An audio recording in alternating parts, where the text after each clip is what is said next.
Hardie. Hi, my name is Jen and this is Unstoppable TV for forward-thinking, driven and ambitious female entrepreneurs and influencers. And today I am joined with Chelle Shohet. Yes. So lovely to have you. Thank you, darling. I was making sure that I got your second name right.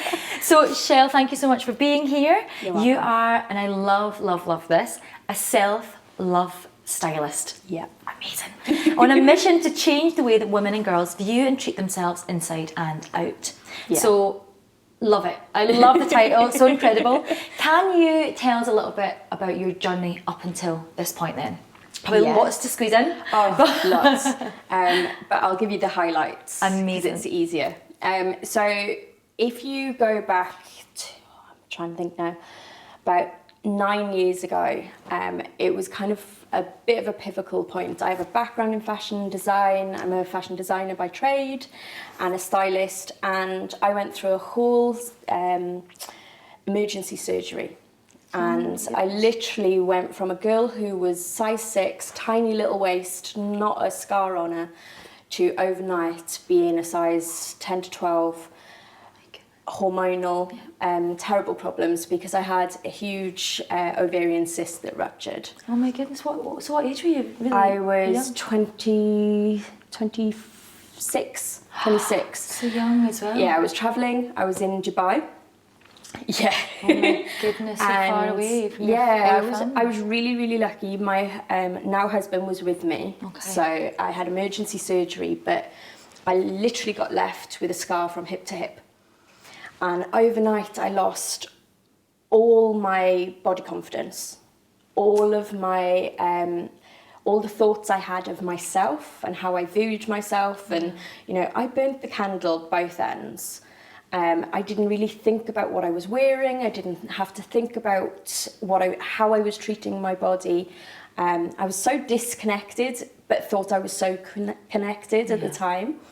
It was crazy how literally overnight when I had that surgery and I couldn't move, and it took me 6 months to get from a point of literally not being able to get out of bed. Yeah.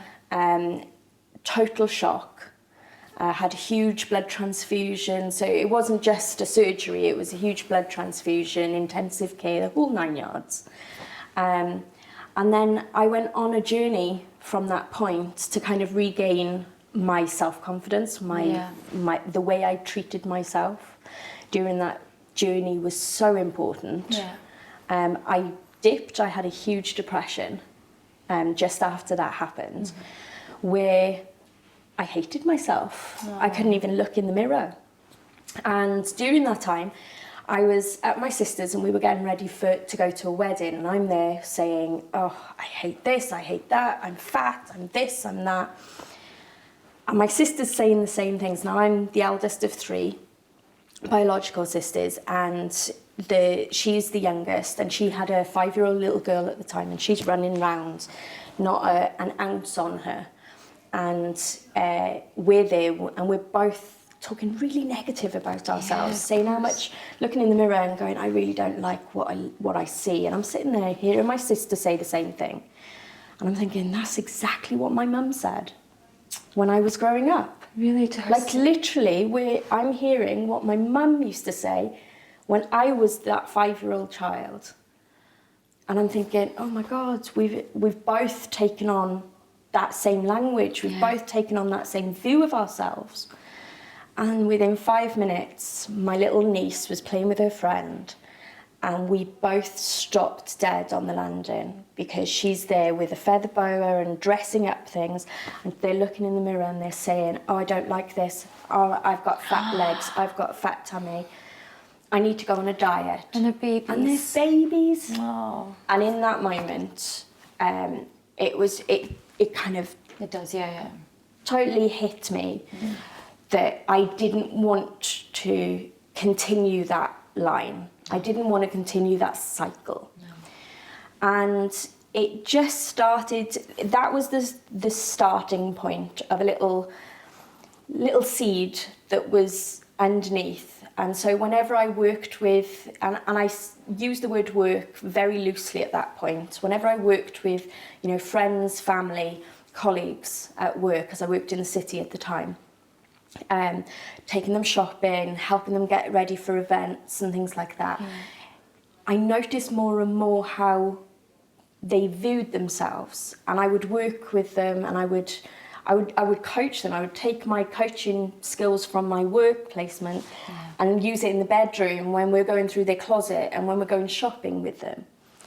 So when the downfall all hit and everything, and the luxury goods industry got hit tremendously, I was 7.5 months pregnant and decided that, you know, I'd take redundancy, and then I wouldn't go back into that sort of work. I would set up as a stylist and I'd help women feel better about themselves. Amazing. But that quickly kind of morphed and evolved into coaching women around looking after themselves, about how they treat themselves. Because I can take you shopping, I can give you a pep talk in the changing rooms, I can change your wardrobe.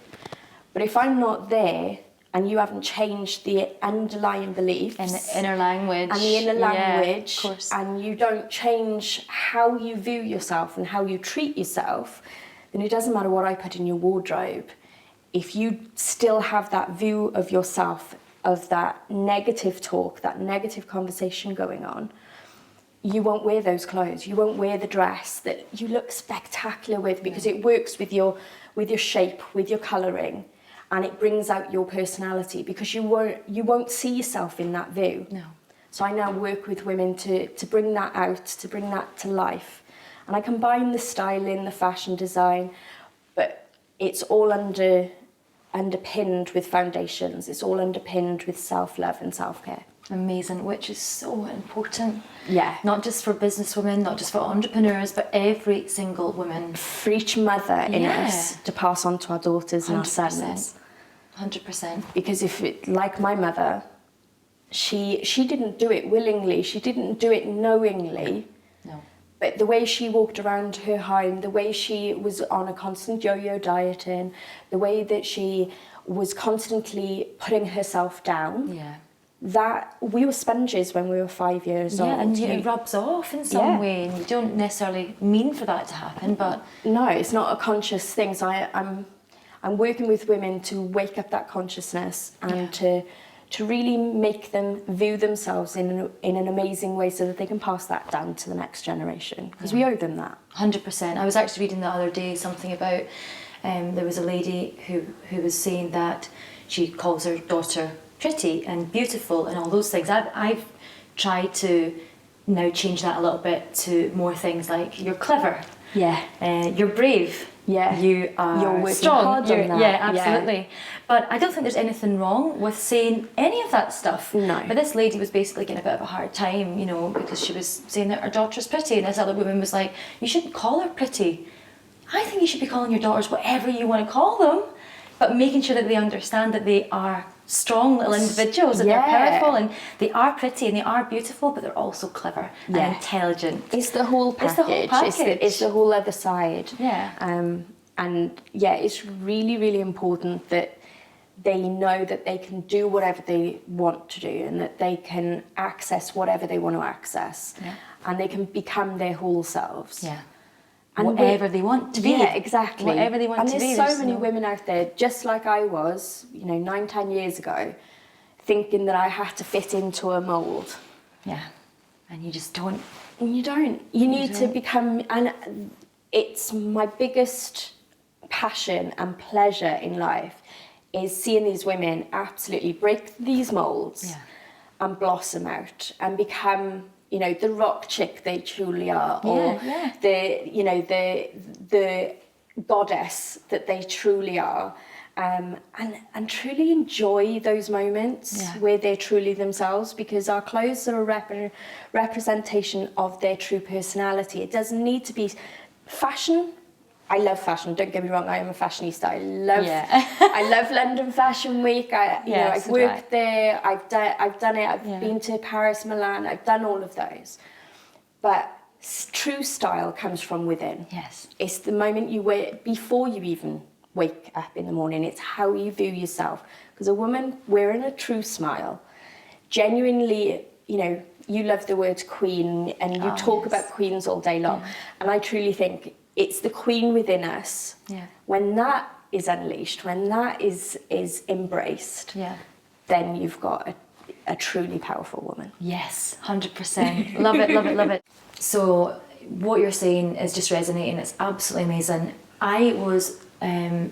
I don't normally get a chance to read magazines, but I went and got myself a magazine the other day, and I was flicking through, and just what you were talking about when it comes to the way that you speak to yourself in language and things like this, and I actually noticed myself doing it, just flicking through. Yeah. See, just in my head, she's beautiful, stunning, gorgeous woman, amazing, love what she's wearing, love her makeup. Yeah. And then the little thought of, oh, I wish I looked like that, Yeah. popped in. Yeah. And now I love magazines. I love women's shows, TV chat shows, things like that. Yeah. I adore social media. Obviously, I'm a business coach, and digital marketing is a huge part of what I do. But there is that fine line of when it can become detrimental. Do you feel like that too? Totally. Yeah. I work with every woman that I work with will, and she'll display it without even realizing it, because this is when the logical brain, if we engage the logical brain when we're doing the things like flipping through the magazines or going through Instagram and looking through Facebook and all of these different social media platforms, and even watching TV and watching films and things like that. If we engage the logical brain will tell you that there is a high probability that those images that we're looking at have been photoshopped, have been tweaked, have been filtered. Yes, yeah. But we're unconsciously just looking through the magazines, flicking through the Instagrams and things like that. And so what we're ended up doing is looking at it and going, oh, I wish I looked like that, or I wish I did and that. some of it is unachievable because it is an edited It's so image. untrue. Yeah. The image that you see, and I mean, I'm talking 95% of the images that we see and that we're bombarded with from all media sources have been filtered, have been edited, have been photoshopped, and yet we're showing and displaying all of that to our daughters. Yeah. I did it. I certainly know I grew up in a time when Photoshop was really taking hold. Yeah. And when every magazine that I looked at when I was young was, now I look back and I realise how photoshopped it is. Yeah, of course. Working on London Fashion Week, for instance, I've seen the pictures before and after. Yeah. I've seen the amount of makeup that a model gets put on a model before she walks the runway. I've seen the pressure that models are put under to stay wafer thin. Yes, of course. When I worked on London Fashion Week, when I was doing my designing and I was studying, it was at the time of size 0. Yeah, my goodness, I can remember so it. Wafer thin. Yeah. And I mean, girls who were literally, there wasn't an ounce of fat on them, was still being told, you're too big. Yeah. Do you know, it was exactly the same. I went to theatre school, and it was around about probably exactly the same time as when you were heavily involved in London Fashion Week.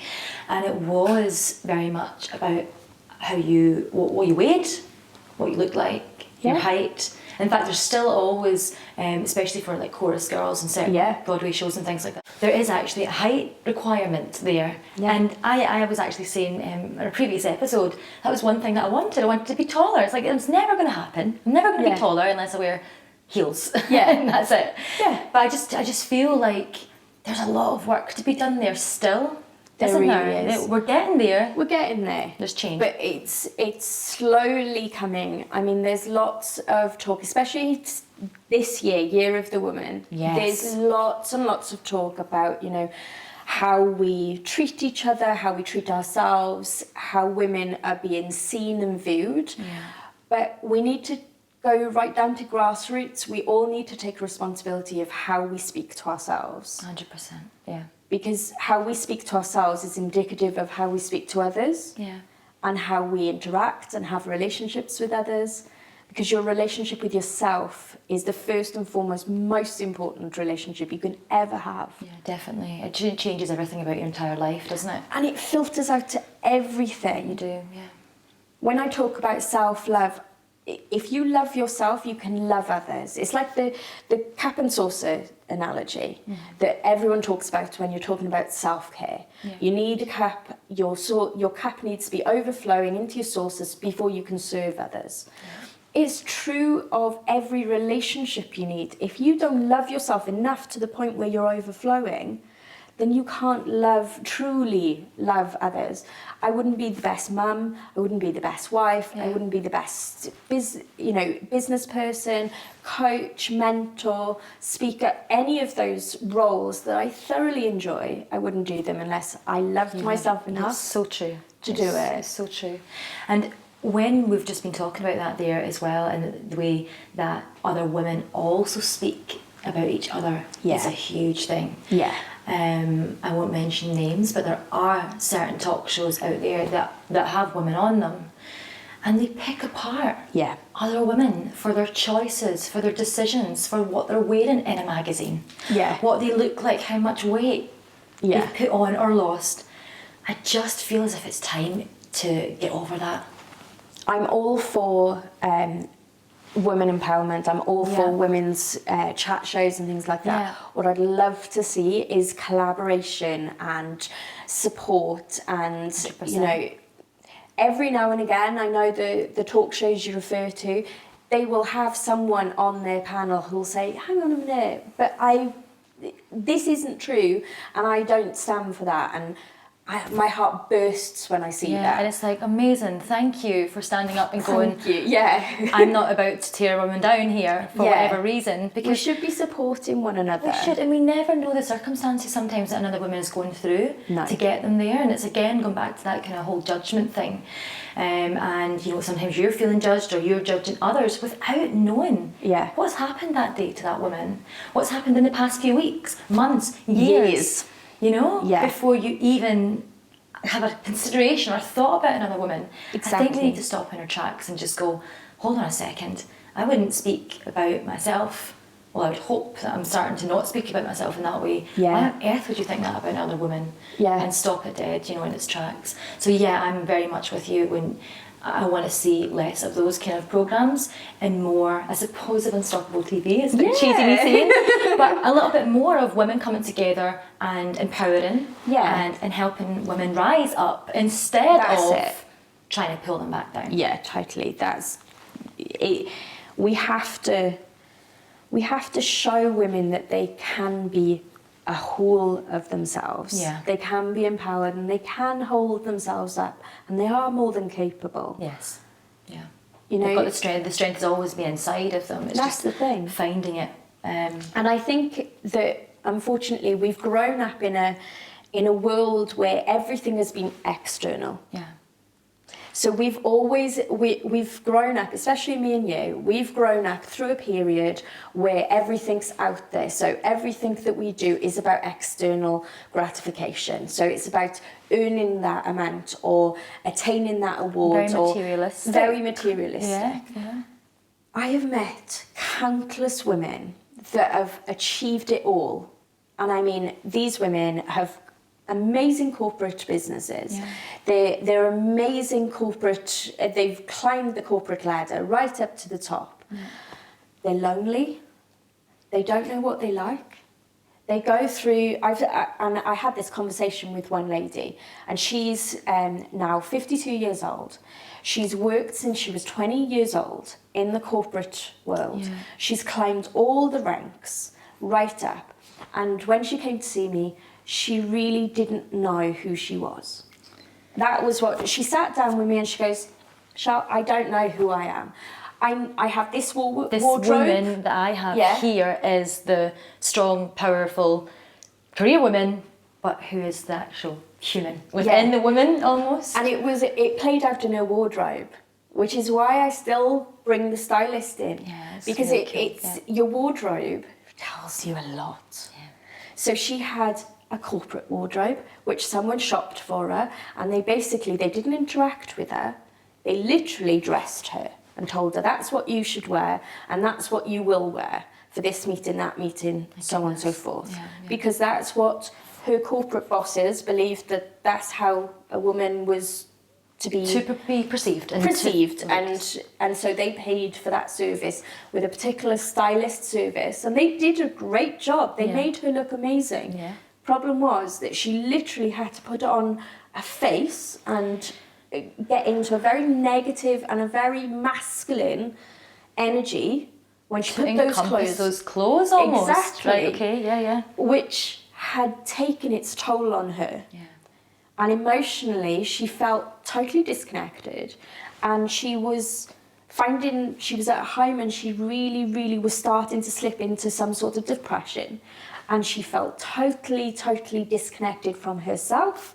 She was losing contact with the outside world, with her friends, with her family, because she didn't know how to interact anymore, because she'd lost that part of herself, lost her identity almost. And so by working with me, what we did was we took away all of those negative corporate ideas. Yes. And we started to build her up. And we built from foundation level, so how she talked to herself, how she treated herself, what she did in the day, in the morning, in the evening, how she ate, how she drank, how she moved, all these things. Yes, yeah. And then we went on an exploration of what she enjoyed. And we discovered what she loved. Yeah, and now she has a wardrobe that encompasses social, all of the spheres of her life. Yeah.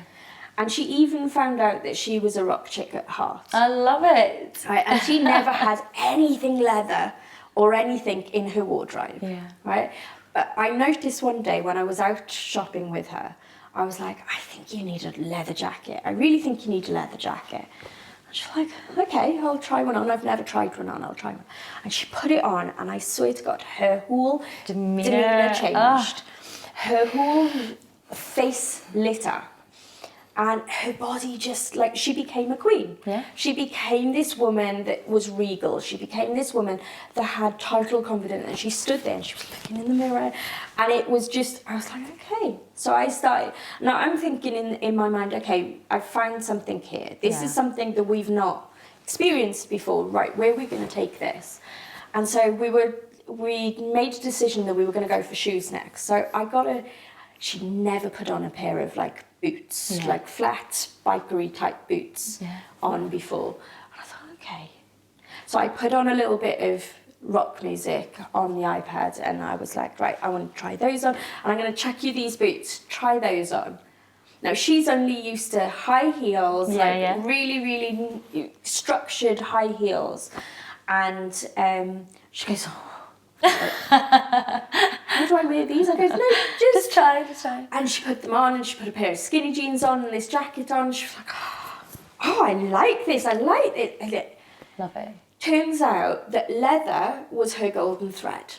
Oh my goodness. So I believe that every woman has a golden thread. There's something within an outfit, within their exterior as well as their interior, all the things, their accessories, something will take them from just an outfit or just a look to them, to bringing out them into their clothes. And I call it the golden thread.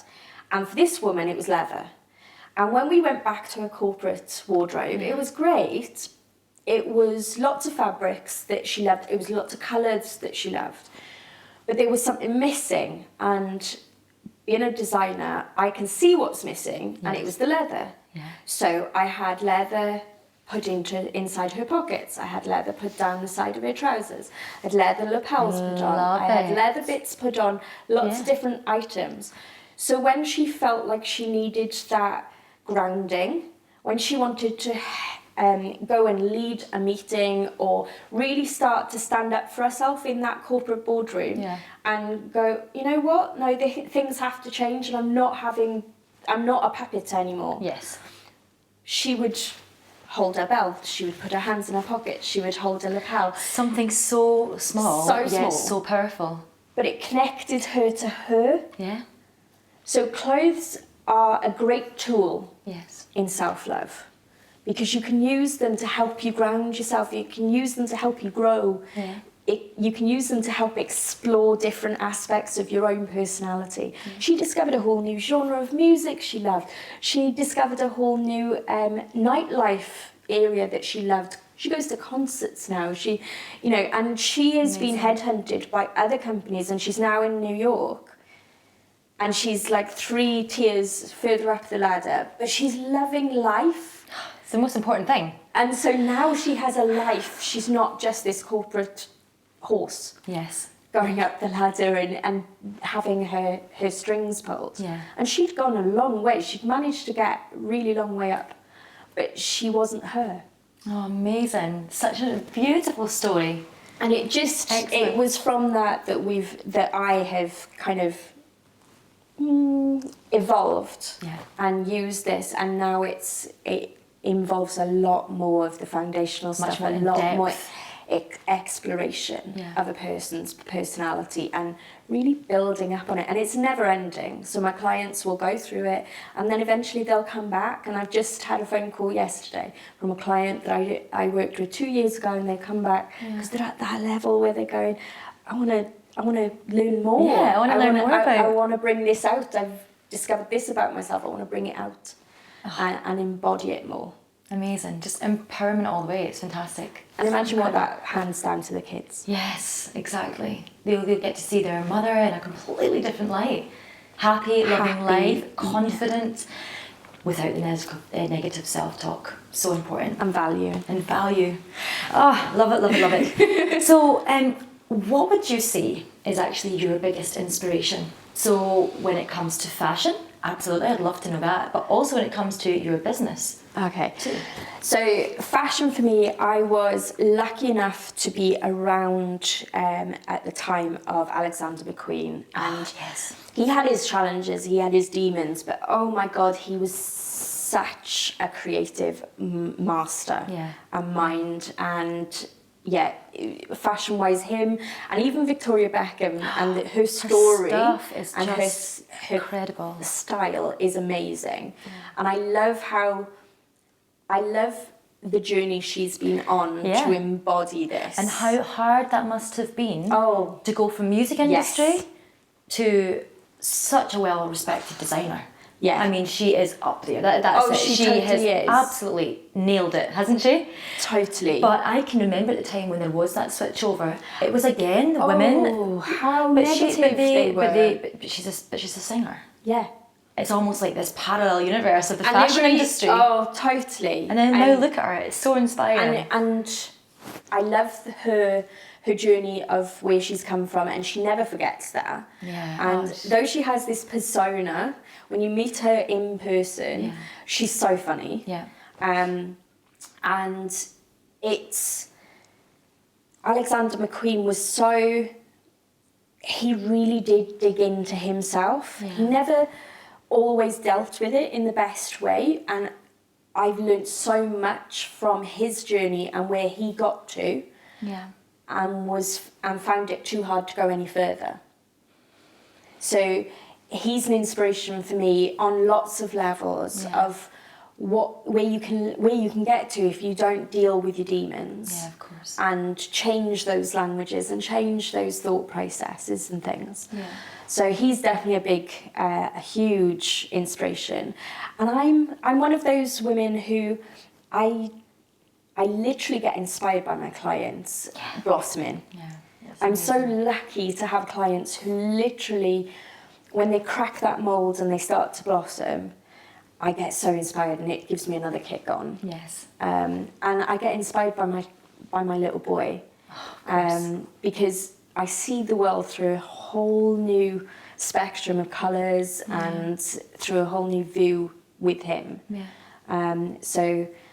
Yeah, I'm not one for kind of having a guru or anything like that. I take inspiration from every experience I have and everyone around me, and collaboration is a huge thing for me. 100%. Collaboration and contribution is they're part of my values.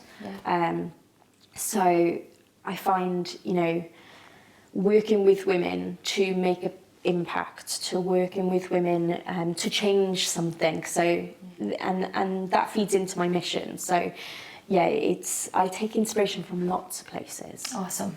Excellent. So tell me, in 3 words, what is the most important traits of a leader or an influencer or even a coach? What would you say that they are? 3 words.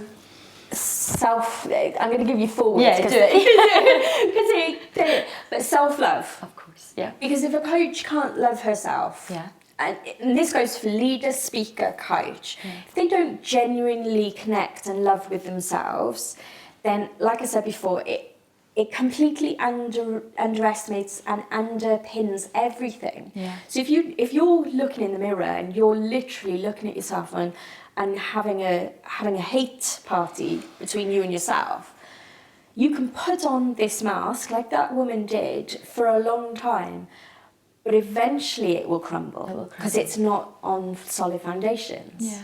Yeah. And that's the other word, foundations. Yes. So it's about starting literally, and it doesn't have to take long to build strong foundations. You know, a lot of people are under this misconception that if I have to start again, it's going to take a long time. And it's not. It can take literally a decision. Yeah, you're right. Yeah. To change your mind and to make a commitment to yourself. Yeah. And that's the hard thing. Lots of people can make a commitment to other people, but they can't make a commitment to themselves. That is one of the hardest things, isn't it, to do? Yeah. Promise yourself that you're going to do something, because you can always get out. Yeah, because get out clauses. Yeah. No, maybe not today. Maybe I'll do that tomorrow. Or Totally. And putting it off and putting it off. So self-love, foundations, and I think fun. Yes. Because again, if you're in this pity party or hate party and, you know, you're having all this negative conversation with yourself, you're missing the fun that's going on around you, and that's where you'll get your creativity out there. That's when new ideas spark. Yeah. That's when you'll discover something new about yourself. Yeah, absolutely. And you'll kind of, we're like onions. We've got so many levels and so many layers, and they're ever evolving. Yeah. So I think that if we miss out fun, then we miss a whole spectrum of ourselves out. And Margot Fontaine actually has the most beautiful quote. Yes. And it is, you can take your business seriously, but never yourself. No, exactly. Always have fun. And just touching on fun, it is fact or forfeit time on Unstoppable TV. Are you up for this? I'm up for it. Go okay, on, so you've got 30 seconds to answer some of these questions, okay? And Fabiano behind the camera screen, beautiful Fabiano, is going to give you your forfeit, okay? Okay. But I am so confident that you are going to answer these in record speed, okay? So let's get the countdown clock up. Let's go. Favourite film? Devil Wears Prada. Awesome. Party or chill time? Chill time. Chill time. Favourite book? Rise, Sister, Rise. Oh, never read it. Okay, excellent. Finish this lyric.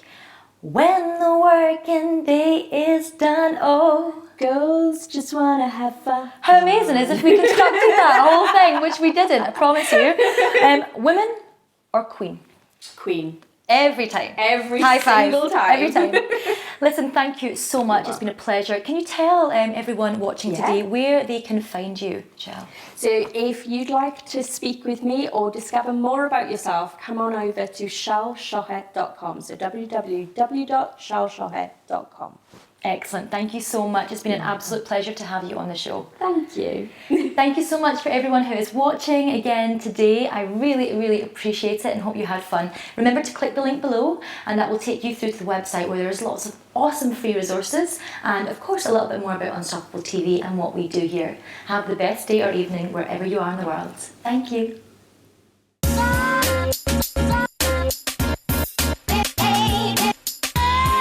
It's time to become unstoppable. Are you ready?